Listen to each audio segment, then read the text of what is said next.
race like Road America, I mean, we knew that the Muscle Milk car was faster. We knew that they'd got back onto the lead lap.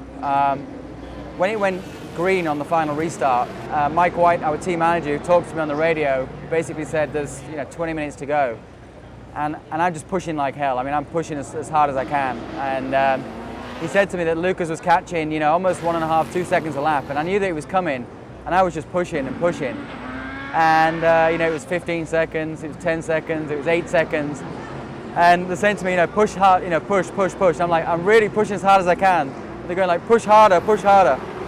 But I think when it comes to that, you just basically, you get to the point where it's the end of the race, it's down for the win. You just take chances that you would not necessarily take. I mean, if you see a gap in traffic, you just got to take it.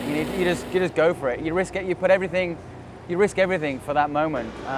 Even parts on the track, there'll be corners that maybe you wouldn't quite take flat out, but in that situation, you just throw caution to the wind and you do it. You do everything you can to be in a position to win the race. And I felt more pressure when Klaus was catching me, when Lucas was catching me, because he was coming, and I thought that the way that he was catching me, he may pass me quite easily. But once he actually caught me and didn't pass me, I thought, okay, right, I could see where he was faster than I was and where I was faster than him. And I actually felt then I had the situation more under control and I could control the situation.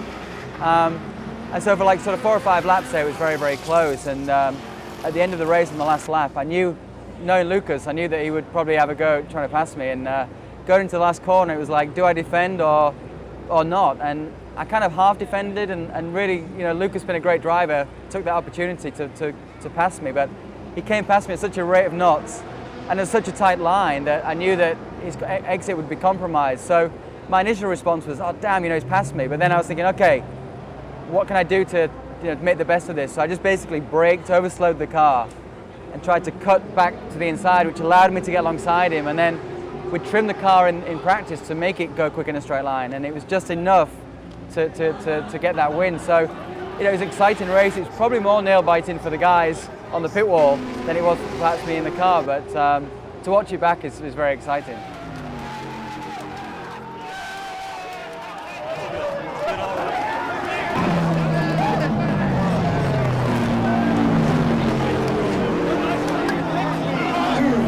Go!